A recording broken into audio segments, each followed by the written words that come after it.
Bruce Evans. Bruce Evans. Thanks so much for joining me. Hey, it's fun to be here. Pleasure having you. Now that you're in Moscow, at least for a day or two. Yeah, why not? It's nice. There you go. So you worked for a long time in product. You were the head of product for Emsi, now Lightcast, for 14 years. Yeah. Is that correct? 14. It was a quick minute. Yeah. Yeah. How did you, when you were thinking about that company achieving product market fit, how did you go about that? How did you think about it? Yeah. And I mean, experience it? I think I came in and like when we were just kind of getting some traction on product market fit.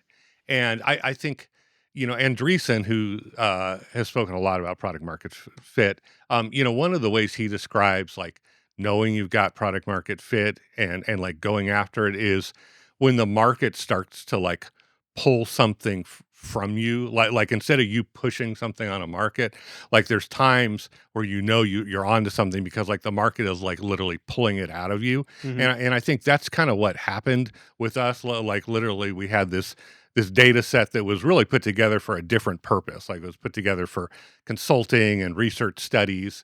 And then clients started just asking questions like, how did you get that data? Could I get that data?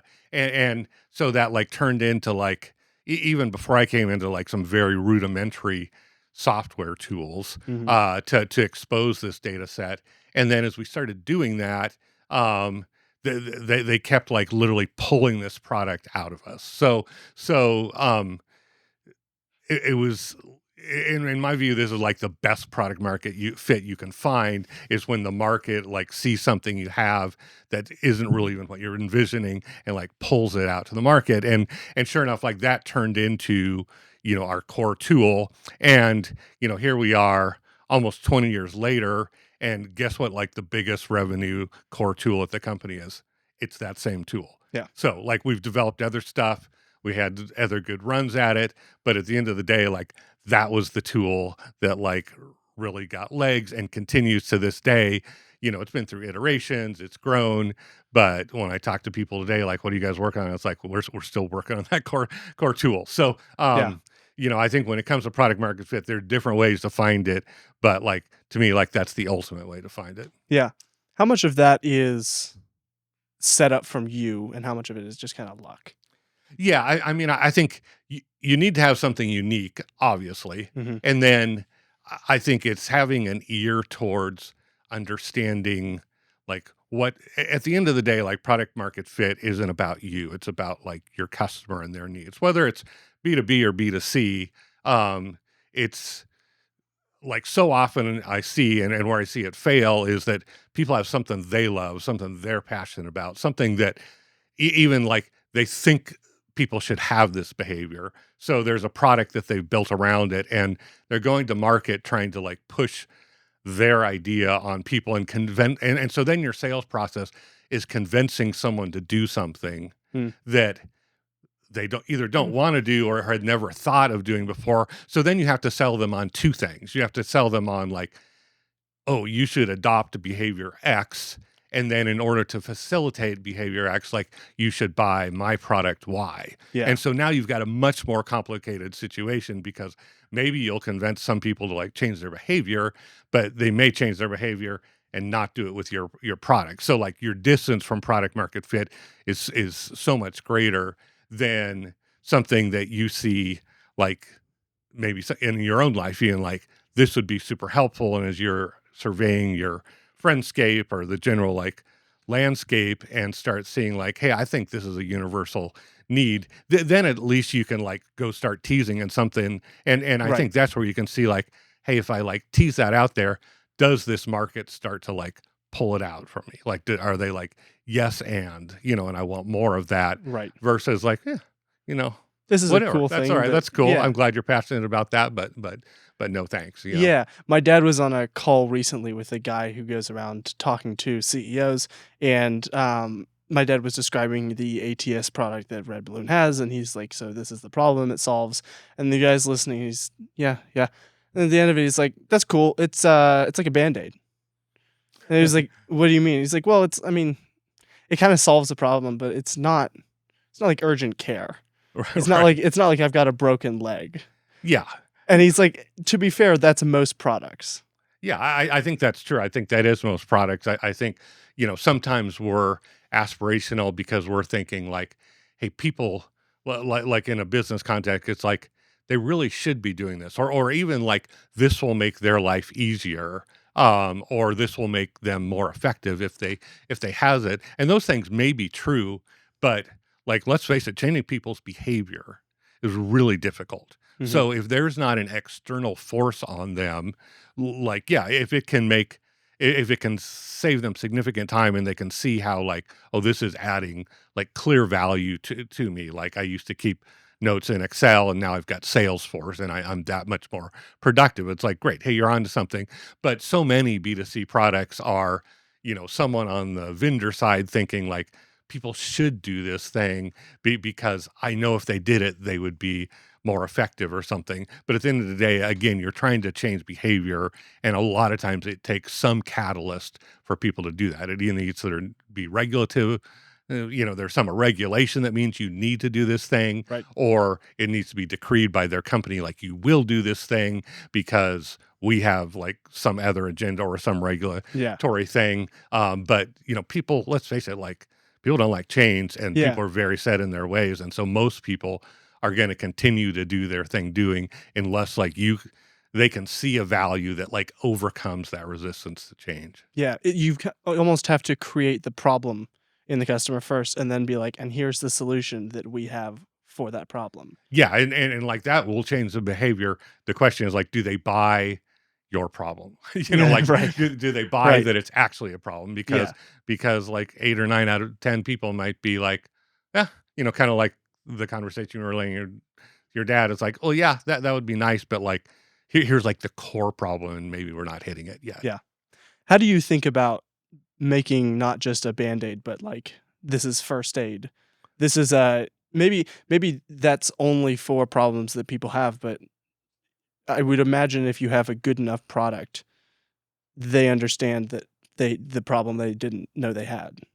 Yeah, I mean, I think there is another product that solves problems that people don't know they have. And like this is like the aspirational like Steve Jobs kind of product, right? Yeah, Like right. like none of us knew that we needed an iPhone because like we couldn't picture that. Right. Like we didn't have a paradigm for like what that would be. And so we didn't know it. But I think when those products come together, again, people there's sort of like an immediate recognition of like, oh wow, like this is really gonna like solve a ton of things for me, like, or this is like combining a bunch of things I need in one place. So, maybe it's combining like, hey, a bunch of behaviors that I already do. Like let me use an example out of my life. Like we have like a home gym called Tonal, which is kind of like a high tech, I think I know what it is. Yeah, yeah. very cool. So my wife and I were already like working out and like we would go to the gym, but like let's face it, it's a big hassle. Like you've got to like get into your gym clothes, drive somewhere, work out, try to get equipment, and hope it's free what you want. And so like it's all of a sudden a 90-minute thing. And so then when someone came out with like, "Hey, this is like very high tech. It will coach you through it. It's very small. It's like a small footprint, and it's right at home. So like, you can do sets like throughout the day or whenever you want. So you're taking a behavior that like that itself wouldn't motivate someone to lift weights, but someone who wanted to lift weights, you're removing like all these barriers. Yeah. And so like, am I willing to shell out, substantial money for that on a subscription? Like, absolutely. Cause like you're making it so much easier for me. Right. I had a problem in my life that I kind of knew in the background, like, okay, Yeah. I gotta go to the Like, gym. I like gotta there's all these barriers to behavior I want to do. So like, Yeah. that's a perfect spot for a product. Right. Right. Is that kind of what people should be aiming for? Because I have a broader question, which is Yeah. what makes a product great? Yeah. Yeah. I mean, I do think those great products, those really sort of like life changing, products are, in a sense, like they're probably mostly in the category of like, I didn't even know that was possible, right? Right. So another example, like your dad and I both have the same Tesla, and like I had no idea that like what an electric car would give me, and Right. also like what full self driving an electric car would give me. Like those weren't things that I was imagining, because for 55 years of my life, like we've had a certain type of car, and like you've done certain behaviors with that car. And so like all of a sudden, like, wow, this is like a new paradigm. But once you see it, you're like, wow, this is really solving a ton of problems for Yeah. Yeah, right. for me. I love Like not I don't, driving. yeah, I love not driving. I love the fact that like I can go 6 hours and talk to my wife, or listen to a book instead of like paying a ton of attention to the road. And I love that I can fill my car up with gas every night at home, and like Right. skip the gas stations. Then that it has like 20 moving parts instead of 280 moving parts. There's a ton to love, but it's like I didn't know that it wasn't like a perceived problem, because like I'm so used to like our current thing. Yeah. Where Um, does those kinds of ideas, where do they come from? yeah, I mean, I think those are the kind of ideas that billionaires have. Right, Like yeah. guys who can solve those problems are the Jobs or the Musks, who are willing to think just very outside the box. Like most of us are really kind of stuck in the world that we know and see, and it's really a rare sort of risk-taking creative mindset of founders who see like a different way, like another paradigm that could be absolutely different. And the cool thing is I think we're kind of America's been kind of stalled out on this idea for a while, but it feels like we're entering an area, an era where these kind of things are starting to happen. Like people are thinking about big things around like energy, Yeah. around warfare, around like all these huge concepts that we have like technology now that enables sort of these order of magnitude leaps. And so to me, like that's where opportunity intersects. Whether it's in crypto and blockchains, or in electricity, or in, you name it, like those kind of places are where big jumps can happen. Yeah.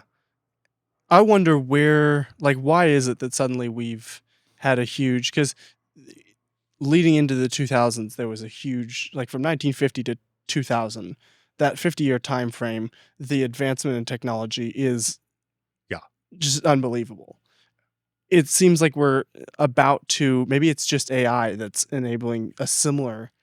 Yeah, I mean, I think a lot of it can just be tied to like Moore's law and hash rate. Like we have the CPU cycles to do things that people had no idea were possible. I remember talking to my dad, who's passed away, but he was a very early NASA propulsion engineer. The guys who invented like how we can do rockets, and we were watching a SpaceX booster like come and land on a pad so it could be reused. And one of the things he commented is like, we never even dreamed that that was possible. Like we were Yeah. just trying to get a rocket that didn't blow up.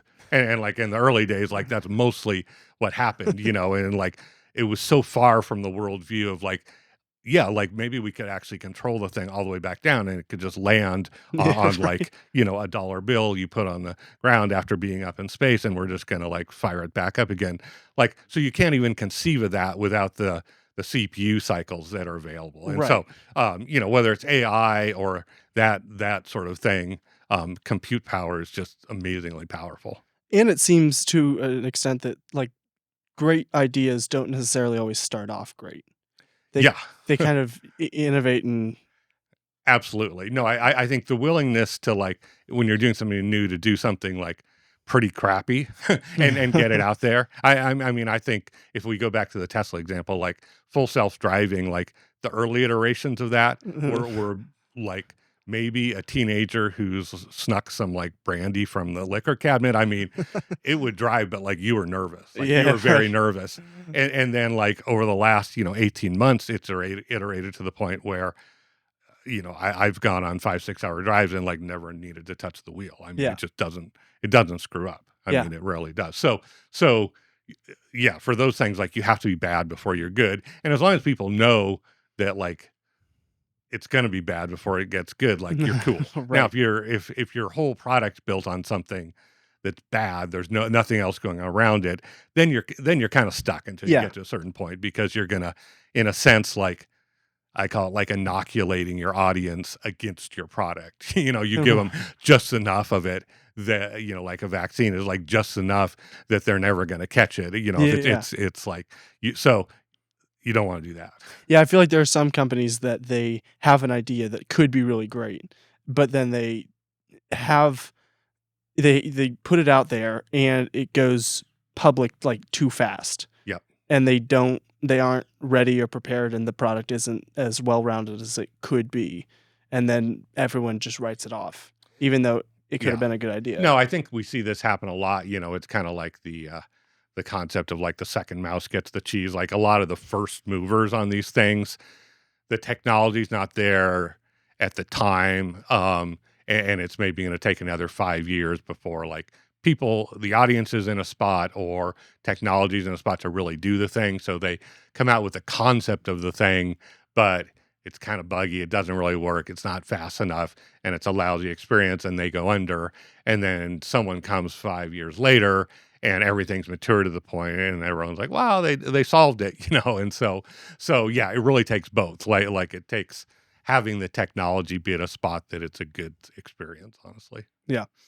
When companies are thinking about, "I need to create a product that's going to fit well into a market," Yeah. are you finding a market first and looking for the problems or things that you think could improve, or are you finding like, you go about it the other way, come at it from a product first, and then try and find the market? Yeah, no, my take is like you need to be developing products, whether it's B2B or B2C, like in an area that you really know well. Like you need to be deeply embedded in whatever your field is to have any chance to understand the problems that people have and like what's like getting in their way every day, whether it's a consumer or someone in business. And I think in some ways, like this has been one of the weaknesses of like product sort of as a discipline, as a field, has really grown over the last 20 years, like from its infancy to like a very like regimented, there's books, there's rules, there's huge product organizations. And sometimes like I refer to that just because I've seen this in large companies, is like they're playing product. In Mm, other words, like they've plugged people into all these roles, like a product manager, you're the product manager, and you're the scrum master, and you're this and you're that. Like we're playing like kids playing theater or something, and everybody has a role, but none of those people are like closely tied to this market and really like have walked a mile of the shoes of the people they're building for. And so we're playing product, we're doing all the things by the book, and we have our boards and we have our scrums and all this, but we're not actually solving the problem because like we don't have a champion. Like we don't have yeah. the person who like has a passion for this market, really understands like what their end users are trying to do, has it's deep in their bones, kind of like this is where their pain is, and I can work with them and iterate on like what this thing's going to be. So, at the end of the day, I think like a great product person is like a person who can do that and who can kind of like throw a product on their back, if you will, and like through sheer like willpower, like get it across a line. Anything short of that doesn't end up as great product and doesn't really change markets. How do you can you make that kind of person in a business, like, promote, or is it just Yeah, I mean, I think it takes a personality. I think there's lots of disciplines to be learned, just like most fields.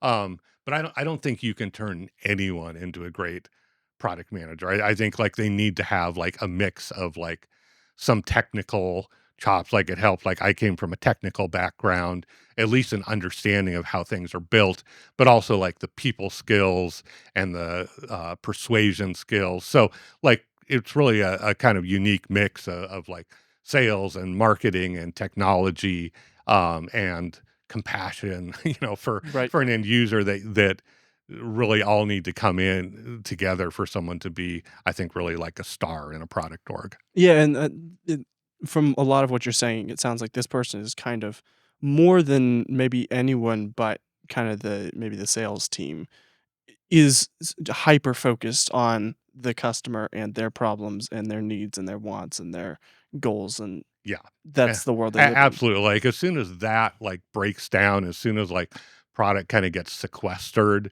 and becomes like a responsive unit to like the C-suite or to the sales team, Hmm, um, like greatness will not happen. right. Like product has to be closely embedded with those customers to like have compassion for their needs and like a real desire to fix what they're doing. Yeah, and out of that flows, I think there's I don't know who has the quote, but, the speed of experimentation is directly tied to the, amount of success that an organization is going to have, and if you really love the customer Yeah. and you're trying to do the best by them, there's a lot of experimentation that goes with that. Yeah, absolutely, and I think like particularly, the more scale you have, like the broader your user base, the more like experimentation you need to do. So like if you have like a smaller user base or you're really niche product, you can kind of just like sit alongside users Hmm, and like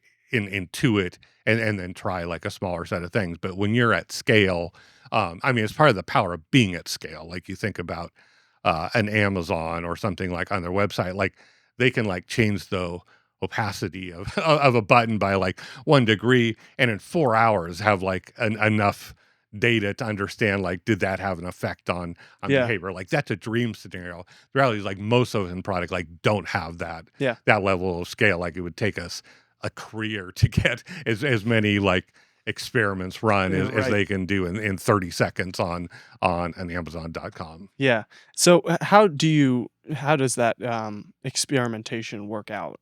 How do you go about experimenting the right way and in the right places? Like, is there a Yeah. wrong place to experiment? How do you Yeah, think about I that? mean, I think one of the pitfalls is people can get, again, like when people are playing product, can get obsessed with like, we got to run experiments. Like let's set a quota for experiments. And we're going to run experiments. Um, but I always go back to like, what what is the problem we're trying to solve? Like if we don't start with that, if we don't see like, hey, users are struggling. They're either dropping off here or we're consistent in seeing they're struggling with like this part of our process and like and then specifically like well what part of like how much can we zero into like where's the pain, where's it not working, then like we have like a nice universe to experiment in. Yeah. And so then I think like that's the spot where like yeah, like let's try a handful of things and see in actual data, not just like in interviews, but like let's see, does it actually change the behavior? Like, do less drop off here, or is it faster, or more people? Whatever our criteria is of like what does success look like to fix this? Yeah. This may not be, the right question to ask you, but can you do that kind of thing like, do you do that kind of thing in your own life, apart from product or business or anything like that?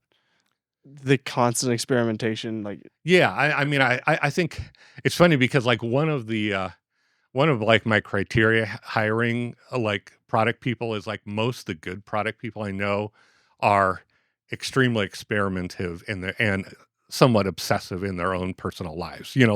Like for some of his it's like coffee. Like you ask a guy and it's like, how many ways do you have to like make coffee? And I'm like, I've got 7. And they're like, I've got 8, because like we're constantly like playing with things Yeah, and it may not, it doesn't need to be coffee, but like you see this pattern of like passionate product people have this like desire to like perfect things, to like play with things and perfect them. And so yeah, it's like, yeah, like we can do pour over, we can do AeroPress, we can do French press, we can do the espresso machine. And like I'm playing with times and settings and like trying to like yeah, optimize. So like optimizing, like I think is a characteristic of my life and of like most good product people is just like I don't want to settle. Like I always want to like optimize this thing. So yeah, whether it's like my health or the car I drive or whatever, like I want to optimize for that thing. yeah. There's a little bit of the Tylenol American in all Right. the product people. Yes, for Yeah. sure. Do you know who Rory Sutherland is?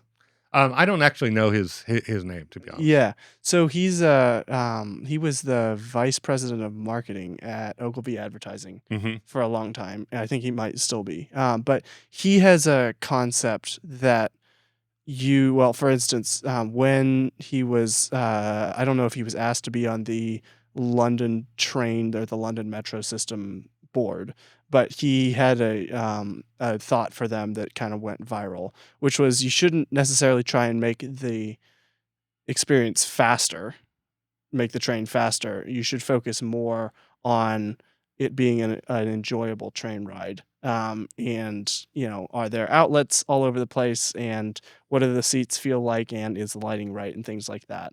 Yeah.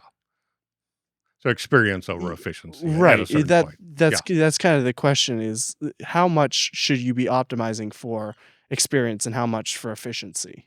Yeah. I mean, I think I would like largely agree with him on that premise because I think what tends to happen in product is like products take on their own sort of life past the core problem they're solving. And instead of focusing on like some, let's say, whimsy or experience in the product, the focus becomes on like this long tail of features and functionality, which you could call like efficiency. And so, like, let's say like Excel or Google Sheets or those kind of products, which like fundamentally like the efficiency or like what you could achieve and sort of like the joy you got out of achieving that compared to like the alternatives was kind of fixed like 20 years ago, but like they continue to develop and every like iteration is far more complex and it actually gets harder to do like the core Yeah, things you right. want to do. And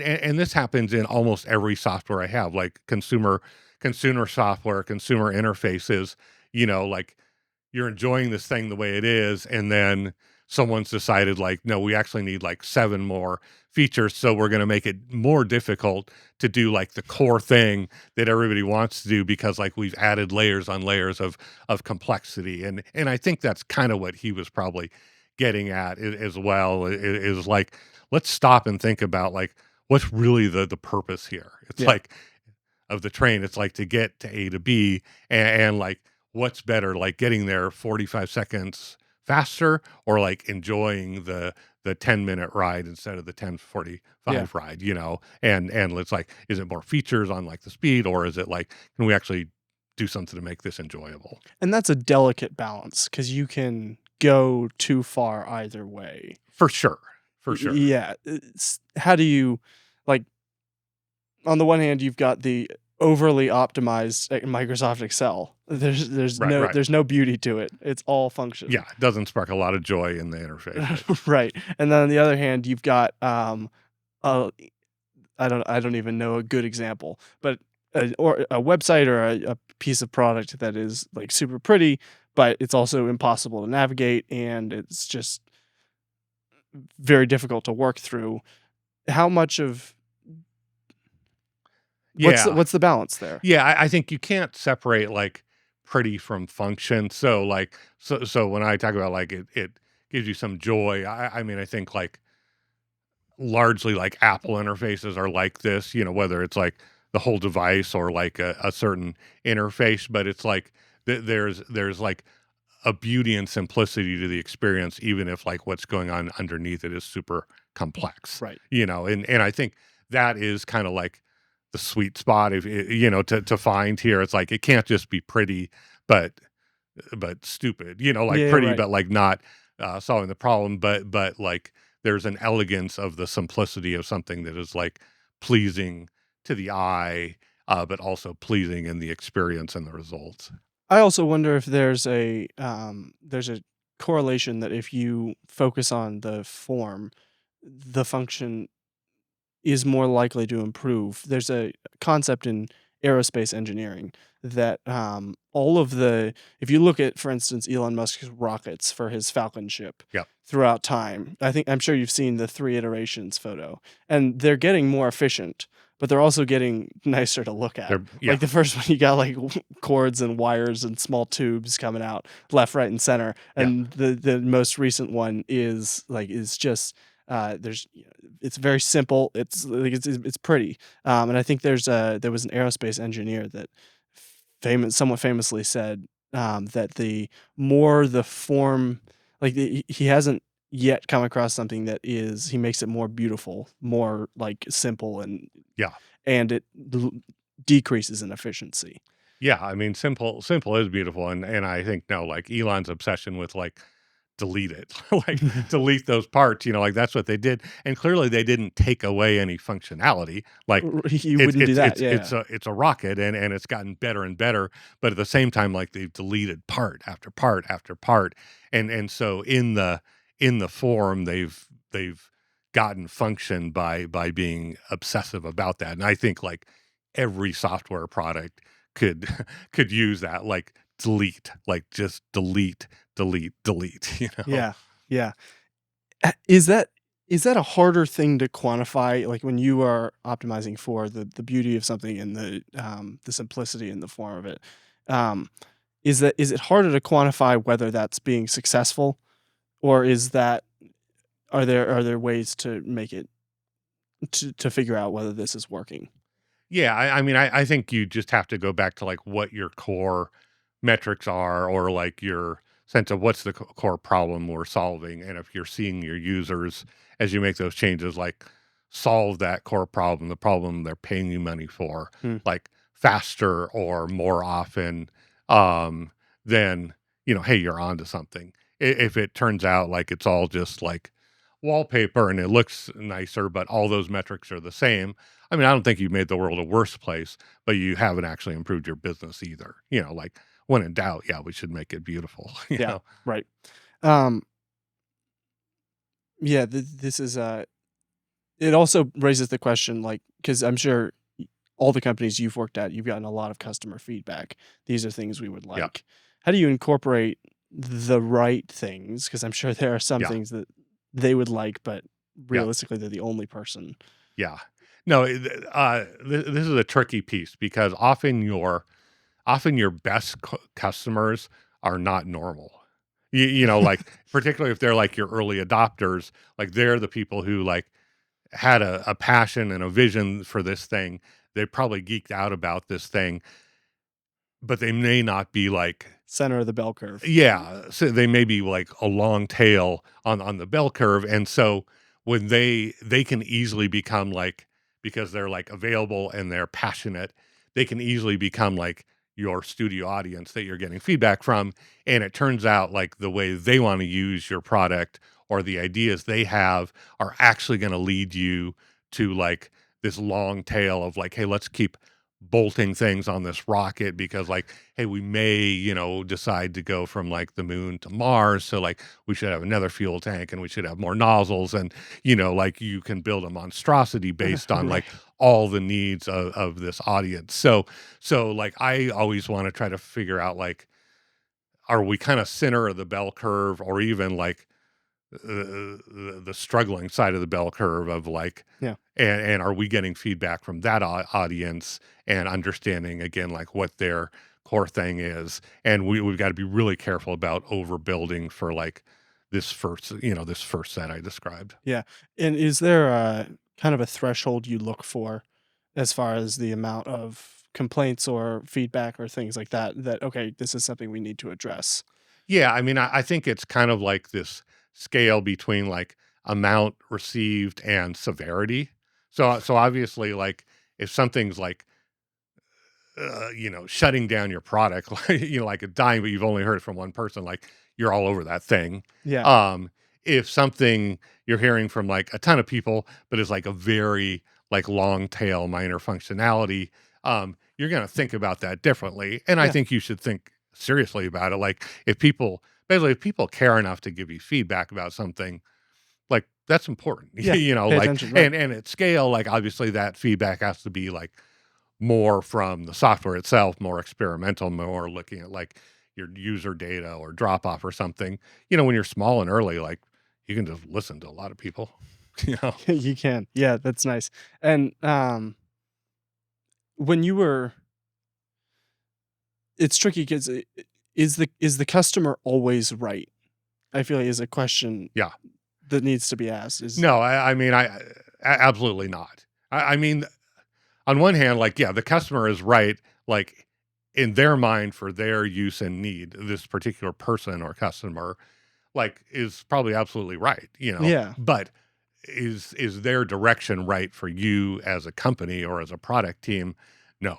No, right. So because like if you chase, again, if you chase like every bit of feedback that comes in or every idea that your customer has or that you have for that matter or your product manager have, like you're going to be all over the map. So sort of a default mode towards like no, like we're not changing anything Right. until like we see like strong patterns and strong research and critical mass on these things. So that inherently means like your customer can't always be right. Yeah. Um, What do you think of as a win for your product?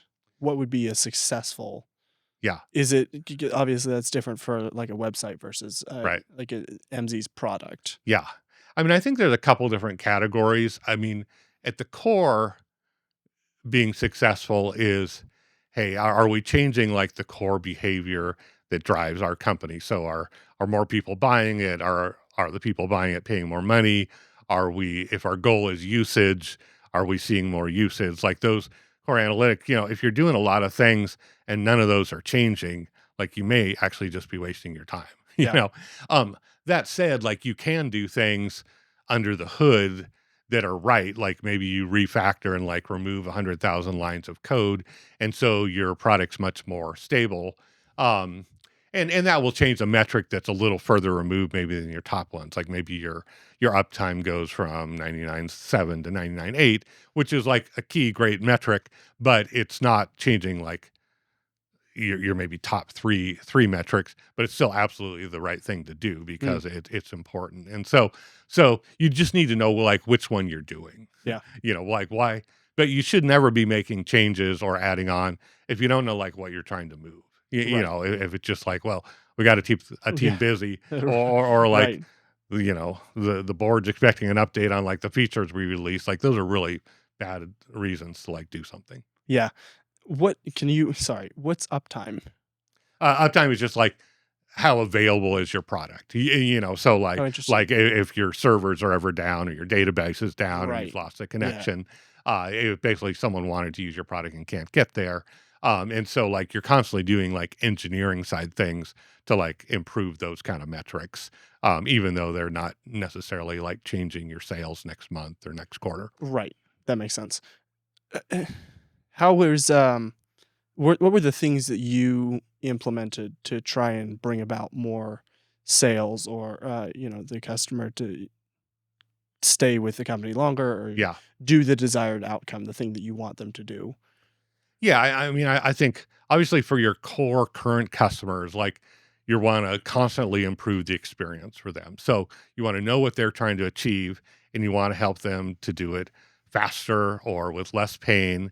And then you also want to start, I think, exploring like what are adjacent opportunities that maybe these same customers do, but right now they're not doing in our tool, but it's like a natural adjacency. So Mm, so like we don't want to go and do something like, hey, we'll take our data tool and we'll also become like a CRM or something like that's not adjacent. But if there's like an adjacency with your data set or like the functionality you're doing that maybe they don't do in an automated way, or maybe they have to go to another tool, like those are really natural places to like explore adding more value for those customers, and ultimately more value means you can charge more or you can retain more. yeah. You can drive those sort of key financial metrics. Yeah. Were there certain things that I don't know how involved you were with building out the website or have been involved with that.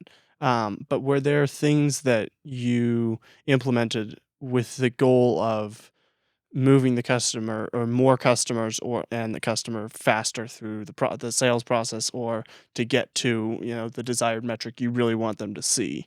Yeah, I'll be honest, like that's not really my Yeah. area, and like I was very adjacently. But absolutely, I mean the same process is going on from like product within marketing, Yeah. because it's the same thing. Like you've got flows and you've got funnels, and you can measure behavior of like, are people asking for a meeting or a demo?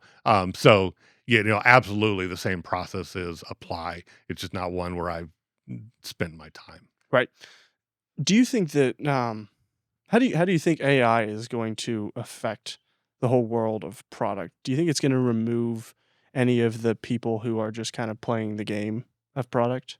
Yeah, I mean, I think AI is going to do that sort of across the board, in every field, whether it's the programmers or product or, you name any like intellectual field, it's going to take away a lot of like the sort of easy stuff, like let's face it, like it's really good at the easy stuff. So in my mind, like it's going to add more value to that, like passionate, creative problem solving person who really wants to solve problems for the customer and understand them deeply. AI is really good at taking like our existing knowledge base and like summarizing it and making tasks like coding far more efficient, or like tracking things within product like far more efficient. But where we sit today, like a human is still really good at interacting with a human and Yeah. understanding their needs. So I think in some ways, like it highlights those human skills, Mm. and it is going to have massive impacts on sort of rote skills in every field, whether it's finance or medicine or you name it. Right. Yeah. Is how should companies be thinking about it to create a more compelling product? Yeah. Um, I mean, I think AI's ability to like synthesize massive sets of data into a human way is, really where it shines and is unparalleled. So, obviously there's a million things and we're new enough and early enough that I'm missing 99% of them. But I think at its core, we're going to see the ability to like use AI to synthesize like massive sets and save us Yeah. massive amounts of time and unlock things. Like one of the things, like when you do have a ton of data, it's really hard as humans for us to see like connections and correlations. And that's what AI is honestly really good at. Yeah. And so like finding patterns in things that like a human brain can't synthesize. Um, and that's going to unlock all sorts of things like, wow, never thought about that, like didn't understand that like that thing was correlated with this thing, and like we're actually Mm. really good at optimizing that thing, or we should focus on it. It sounds like this is a lot of the metrics is going to be significantly improved or clarified with AI. Yeah, I mean, Correct? Yeah. I think that's fair. I think like the value we're seeing out of like AI working through large data sets is, it's pretty stunning. Yeah. Is it going to have how do you think it's going to affect the products themselves as far as their um like because I think there are people that are worried that with the rise of AI we're going to kind of lose the humanity in our products, and or on the other hand they're worried that it's going to be increasingly hard to determine who has a good product and who just has a good UX UI user experience that AI has, optimized for, but not necessarily they don't have a good product. Yeah, I mean, I think a lot of these things are just like starting to play starting to play out, because AI, like any human system, is garbage in, garbage out. It's only as good as its core data sets. And Mm. so, um, I think you always have to come back to that. It's like, okay, AI can do a ton of stuff for it, but it's only as good as what it's been trained on and then the rules it's been given to process that data. And so companies who are still really good at feeding the right data and putting in the right rules for handling that data are going to see great results from that, and that's going to separate them from people who are trying to quickly spin up a product, but it's kind of going to be a garbage in, garbage out Right. product. Right. Yeah. What resources or books or things like that should people read or know about in the product world if this kind of thing, if that obsessive iteration sounds interesting to them? Yeah, that's a great question that I don't actually have a great answer for, you know? Okay. So, I'll check off that one. I'll Yeah, check out that one. yeah. Yeah. I want to talk about Bitcoin because, as I understand it, a bunch of your kids are involved with Bitcoin. Are you as well? Yeah, yeah. No, Okay. we've kind of been a Bitcoin centric family for, 10 or 15 years. Okay. Well, that was a So, good decision on who. Yeah. it was. I wish Yeah. I could take credit for it, but Who was it that saw the potential in that? yeah, it was actually our oldest son, like, during his undergrad years, kinda grasped the vision for, like, what Bitcoin could be back in its infancy when it was very undecided if Bitcoin would ever become that or, like, Right. live for this, but, he kinda caught it early and, he's actually a chemical engineer, so, like, really a systems thinker and, thought about finance and money in the way like a chemical engineer would, which is like, what are system inputs, what are system processes, and what are systems outputs?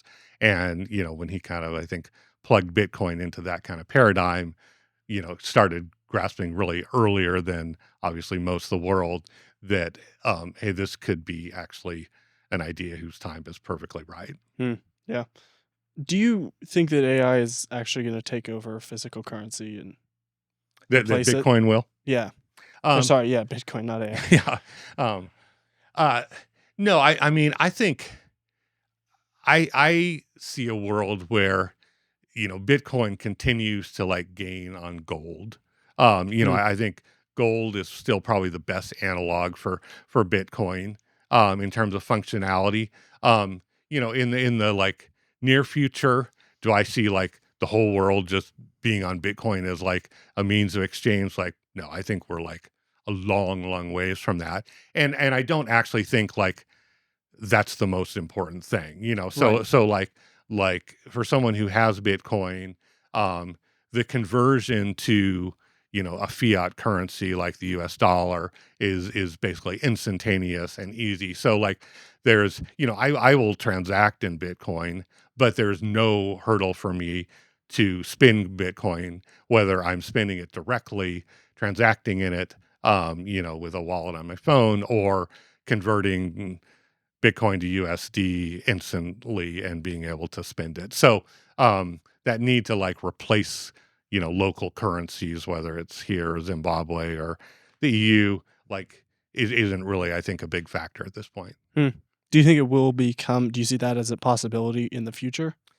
Yeah, I mean, I don't think I see that in my lifetime or like in many lifetimes, but I think we are seeing like why has Bitcoin like risen from from like the early days when it was a penny stock, Oh, right. Yeah.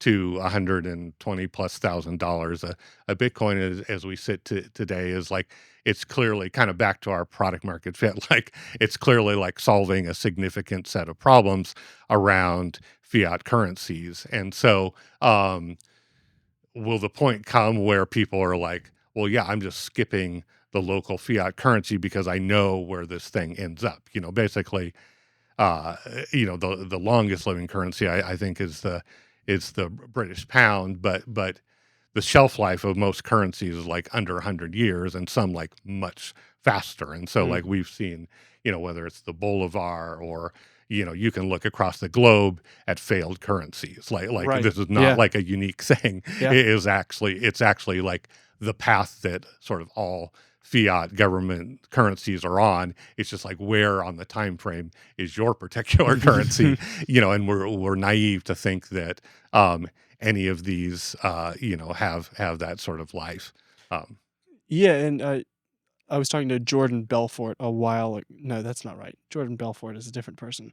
Um, I have forgotten. Jordan Bush, yes, the guy who wrote thank God for Bitcoin. Thank God for Bitcoin. Thank you. And he was saying that he knew people in Uruguay who had fled to that country because of the oppression in Colombia and Venezuela, and they wanted to get out of there, and they couldn't take any physical cash, because they would be robbed on the road. But if they had a Bitcoin wallet, that feels a little bit dystopian as like a mode of transporting your cash. But as the US dollar increasingly rises, or the amount of US dollars Yeah. increasingly The supply rises, yeah, rises. Yeah. right. I see a world where there needs either we need to go back to the gold standard, or something like Bitcoin has to like something has to change. Yeah. No, I think if the dollar, if the US were on the gold standard, I think Bitcoin would still be what Bitcoin is, but I think the conversation would be, different. I think the decoupling from the gold standard has, created the ability for a government to just print money out of thin air. So Mm, like we work hard doing physical things and then the government can print money out of thin air. So our money over the last, 3 years has lost 25% of its value. So like the dollar I earned 5 years ago is now worth 75 cents.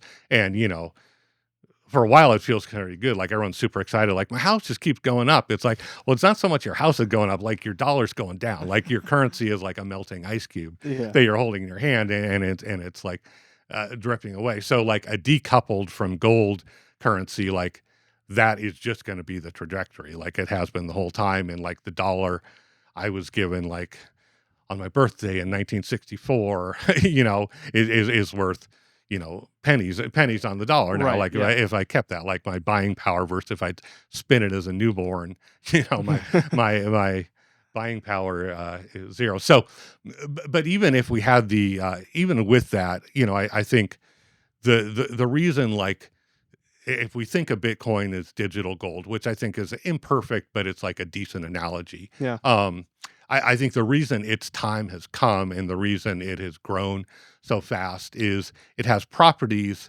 that it shares with gold, in that, like, there's a limited supply. There's only ever 21 million Bitcoin, and we've issued, like almost all of it. We're over Oh, really? 18 million Yeah. have been issued. So it's a long tail for the rest of it to come out, but like most of it's been mined already.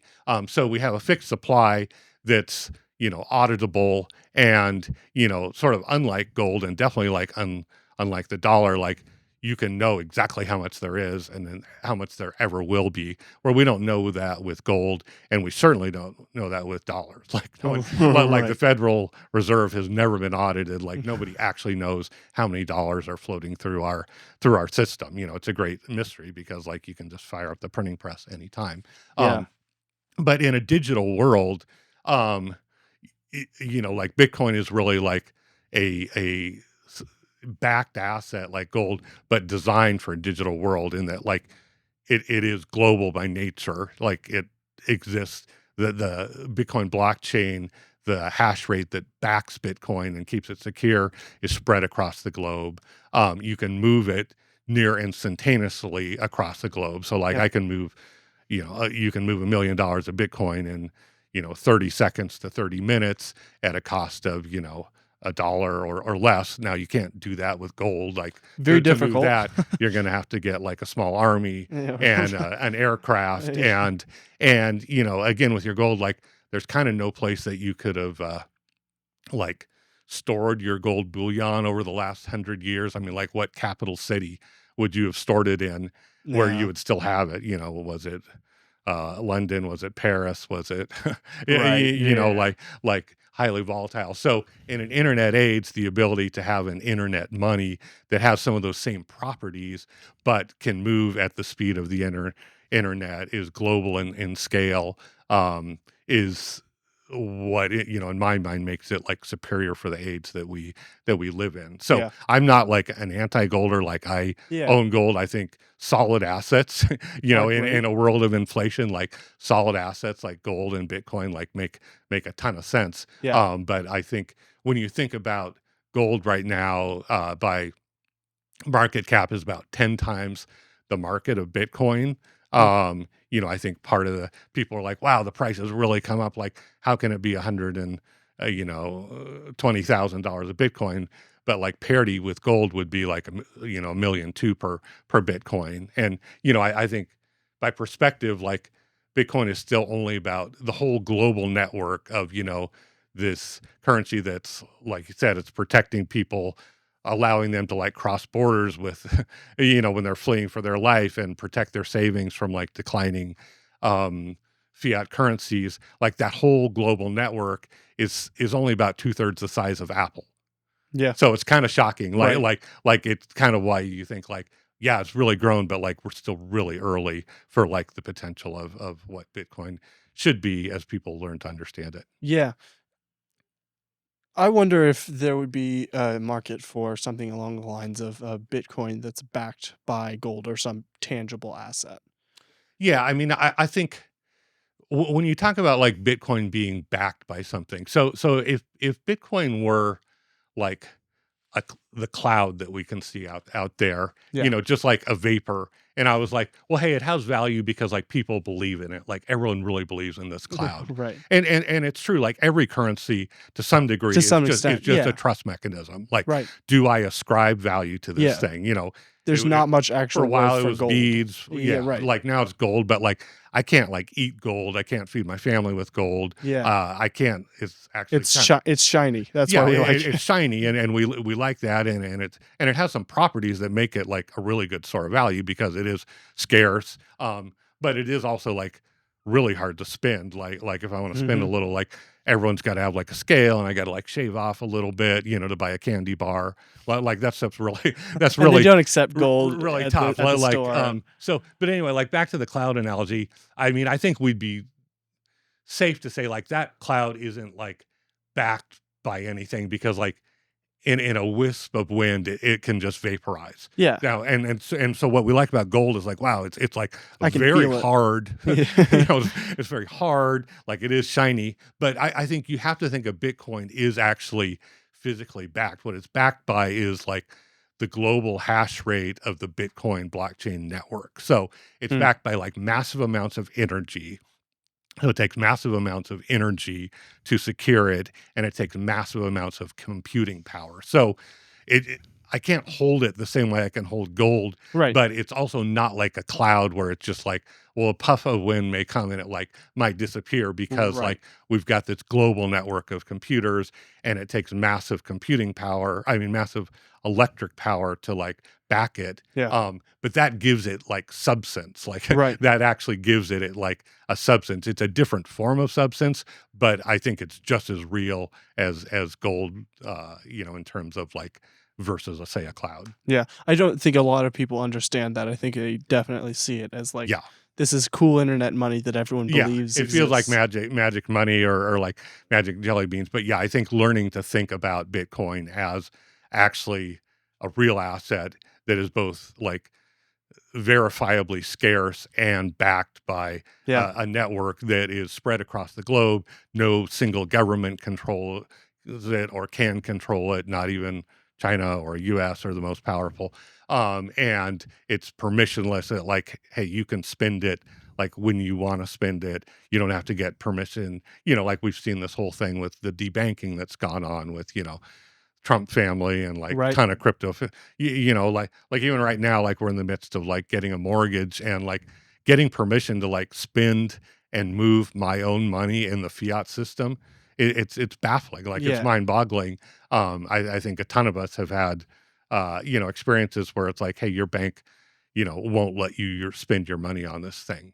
Yeah. So it's Right. like it's not really your money when it's Yeah. and so like Bitcoin being permissionless is like, hey, I can send it to anyone I want, whether it's like my neighbor across the street or a missionary behind, In Ghana. behind, yeah, in Africa or behind closed doors or in a closed country.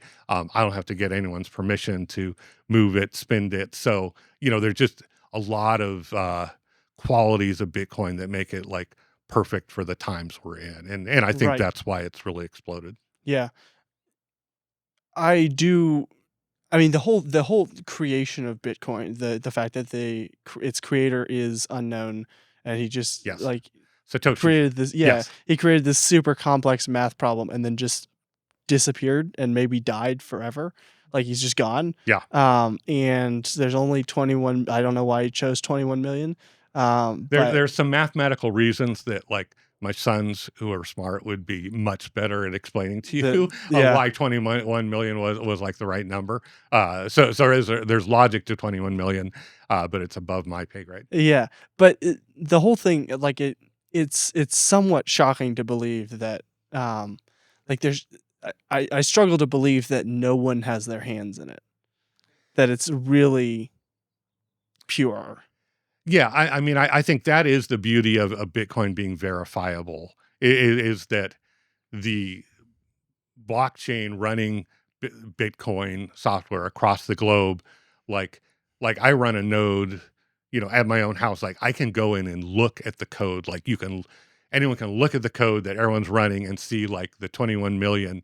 And there's no way to like change that because like the global network consensus is going to reject that change. So I can see both like what I own on that blockchain. Like I can verify that it's like, yeah, the Bitcoin I think I own, I do actually own. Like Yeah.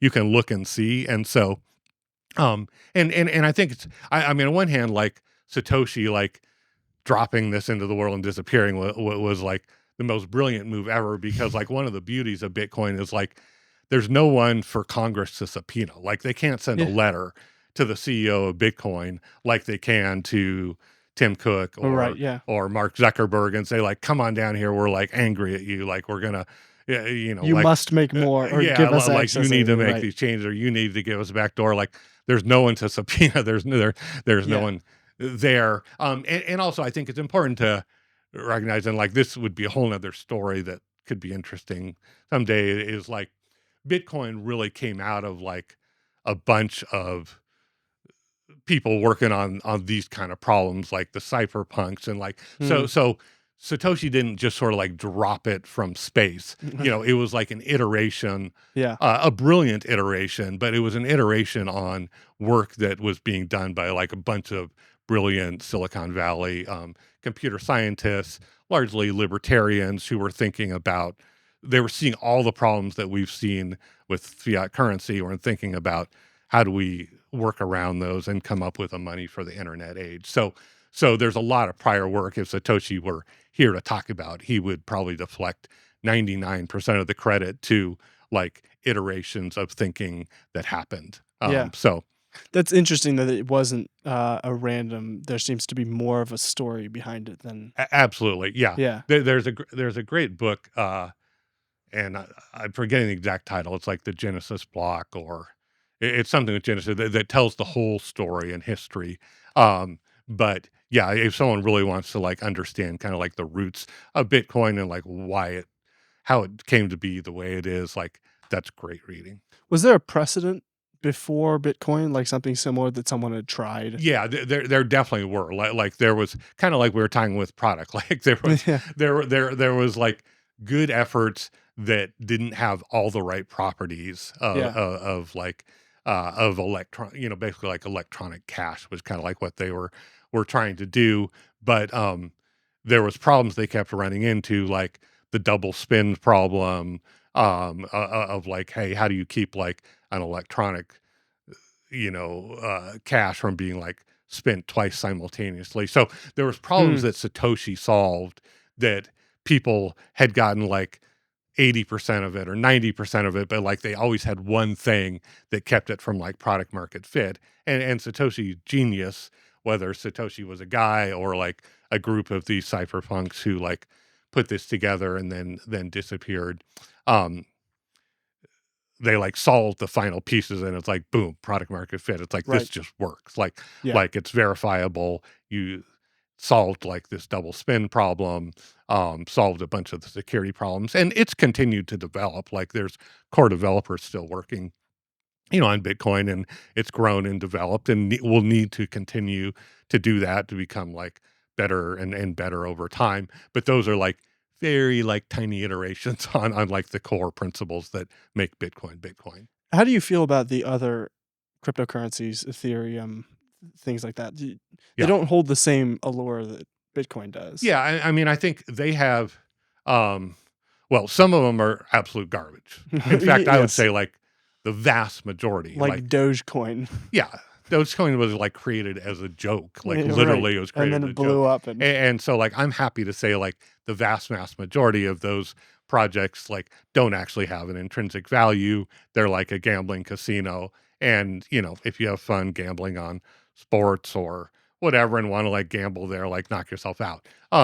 I think there's legit projects like Ethereum, Solana, and others who are capturing pieces of our financial system, like they're building out rails for finance to run on outside of the traditional banking system, yeah, and so these like new blockchain based distributed finance systems are again like they're very complementary in that like, hey, what we're trying to do is like democratize the payment rails, mm, like right now these are all controlled by a handful of banks and the US government, and so like all the money like gets kicked off to those who are close to these processes of like the creation of money and the moving of money. So it's why like none of the big banks went like broke during COVID. In fact, like they had record years because like all the money was printed, and guess who like gets a gets little the bit money, falling yeah, off the right, rails all the time. And so like Ethereum, Solana, these kind of projects are like being used to build DeFi systems that like democratize finance again across the world. Most of the world's unbanked. Most of the world, like, I think it's really important when we think about Bitcoin to realize like how privileged we sit in the United States. It's like you and I have bank accounts, we have credit cards, we have a fairly stable, on a world basis, like we have a very stable currency. yeah, I mean, right. we have We're lots of not criticism, Zimbabwe. but like we're in like the top 1%. And so uh, to think about like the experience of 99% of the world who, most live in third world regimes.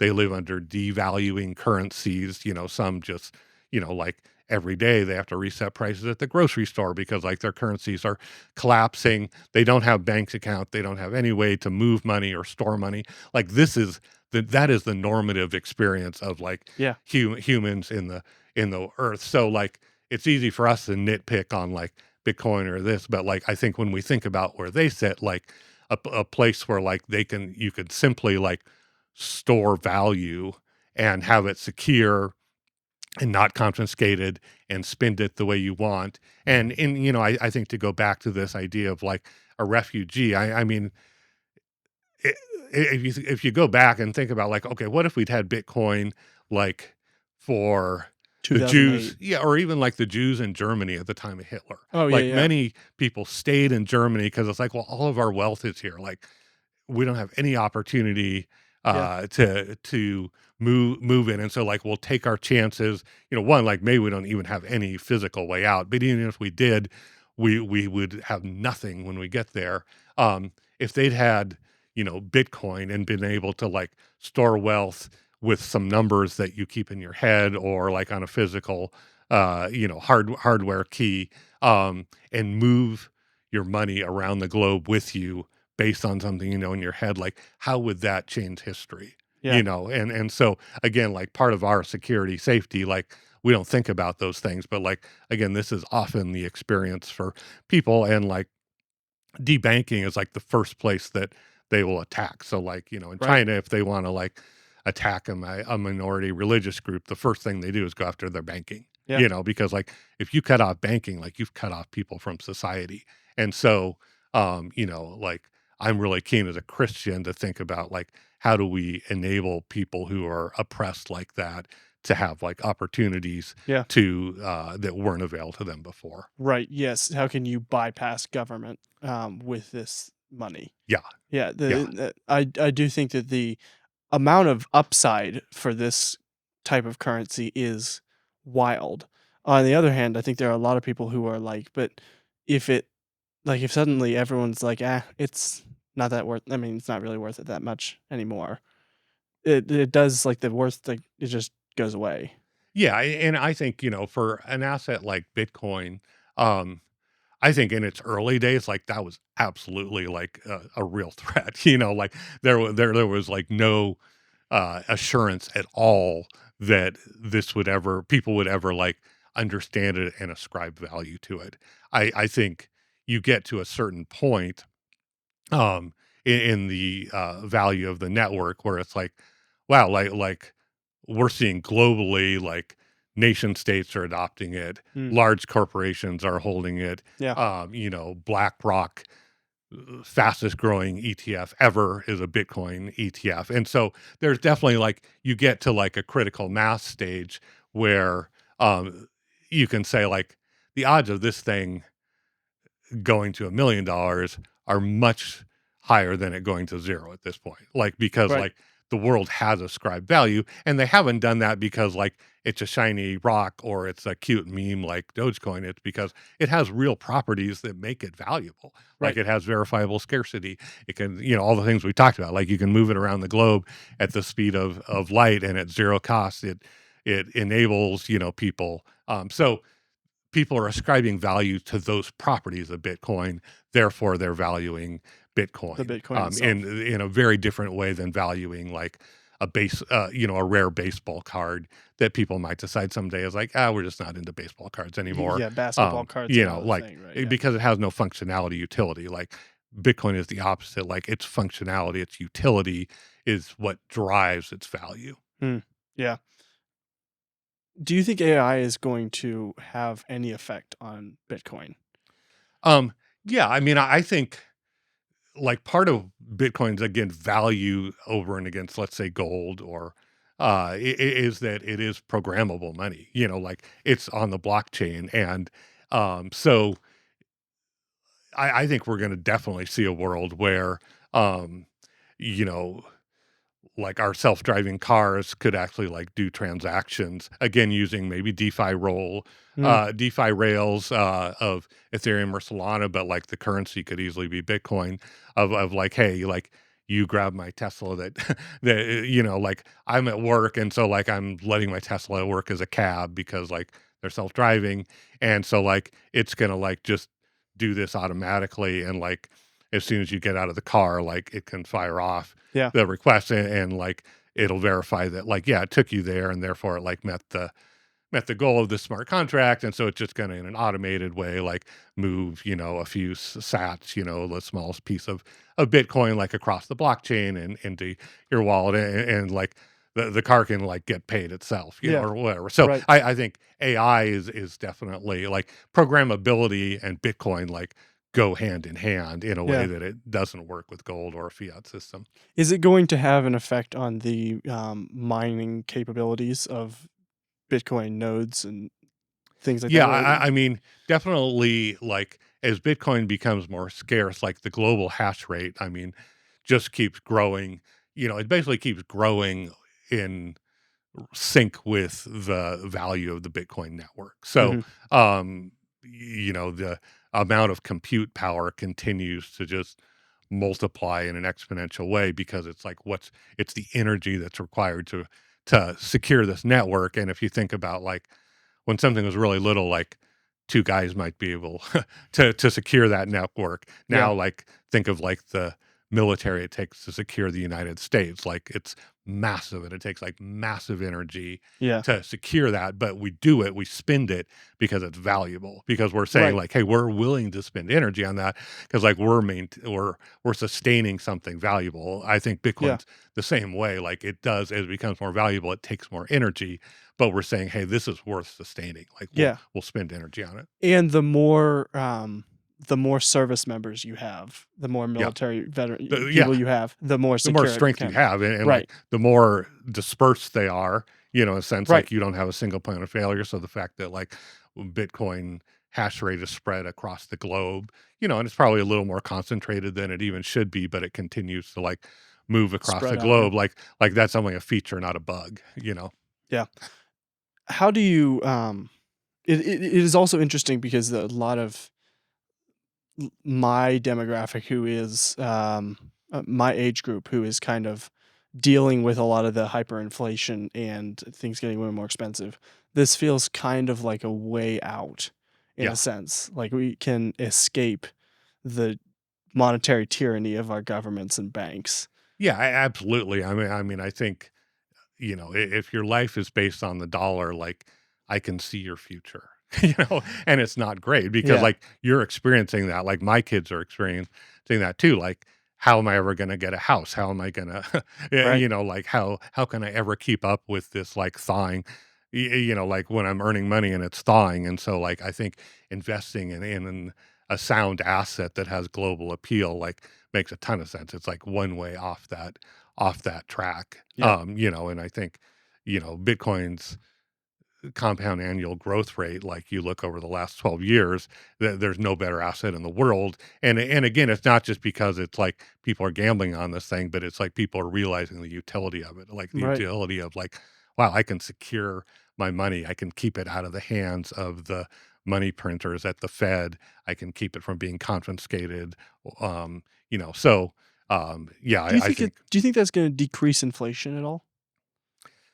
yeah, that it's an interesting question. Like on one hand, like I'm very, uh, you know, I don't see us like decreasing our inflation just because like our government is addicted to spending. Like let's Right. face it, whether Yeah. it's Republicans or Democrats, our entitlement programs, our military, and our lack of discipline to actually like ever make a difference, Yeah. is we're going to keep spending and we're going to keep printing. I wish it wasn't that way. Like R that's not what I Yeah. want because, I mean, We don't want to become Zimbabwe. no, but but will we, how are we going to get to the point where we actually like take steps on that? Should we be living in a deflationary times? Like absolutely. Yeah. Like and like this is I think one of the paradoxes that we just have to deal with is like we really should be living in deflationary times because technology is making everything cheaper. Yeah. Like again, if we go back to our iPhone, I remember when I was a kid, like for our big Christmas presents one year, like I got a 35 millimeter film camera and my brother got like a pocket calculator. And those were like equal gifts at the time Yeah, and both right. very expensive. And now like that plus my GPS and on, probably $50,000 worth of stuff is on like my iPhone, Yeah. And so like it should absolutely be deflationary because technology has enabled us to do all these things like so cheaply. Um, but because of like our currency inflation, like we don't see that reflected. Yeah. So it's it's a push and a pull, but I wish I wasn't as bearish on our ability to solve this problem, but I kind of am. I don't see a solution where the government, stops doing what it's been doing. Yeah, Like, we're spending like a drunken sailor on leave, yeah, and I don't see a world where he suddenly goes sober. yeah. I mean, as Walter in Breaking Bad said, and this is a pretty famous Bitcoin meme, is like nothing stops this train.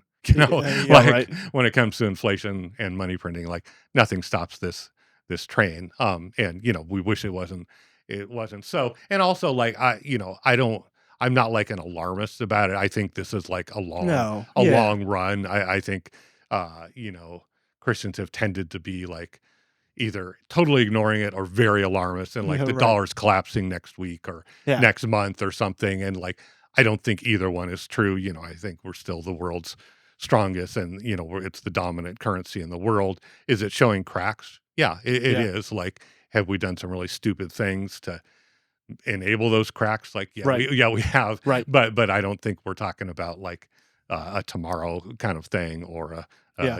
2028 kind of thing. Right, and we're drinking out of lead goblets, so you have to look in the future and be like, "Alright, if we keep doing this, Yeah. we are gonna kill Yeah, ourselves." Like, you just exactly. yeah, like, Yeah, it's not now, yeah, but in 50 yeah. years So you don't wanna be blind right. about it, you don't wanna be reactionary to it, but I think there's, you know, investing in hard assets like gold, Bitcoin, Land. land, to some degree, like even our stock market has kind of become a global, Yeah. Right. it's like it's a bit decoupled from just the pure fundamentals because like money around the world is looking for like a place to put money that isn't just holding dollars or yen or name your currency Yeah, right. pounds because they're all melting. Yeah.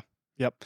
Where can, where should people find more about, like, if this is interesting to them, where should they go? I mean, obviously, we Yeah. thank God for Bitcoin, Thank but God for it's gonna yeah, I'll honestly send you some stuff on that, like, I'm not a big online presence guy, like, yeah. I don't uh, do a lot there. So I'm not going to send you to my site, but Uh, I'll send you some stuff. yeah, there you go, Send you and some things. I'll put your LinkedIn in the description if you want me to. Absolutely. No, Yeah, you're there you welcome to go. put People my can social and LinkedIn, and yeah. happy to get in touch with people. If people are, particularly like I've worked with churches and schools, others who are just like wading in and like want to understand like What's very going basic on? stuff like how do we accept Bitcoin? Like how do we Yeah. we take Bitcoin, as donations to like how do we start storing it, buying it, and like I'm pleased to be a resource for ministries or individuals on that. Yeah, I'll put those things in the description. Cool. Thanks so This much has for been coming on fun. the show. It's Love been it. awesome. Okay. Thanks, Appreciate it. Jax. See you guys.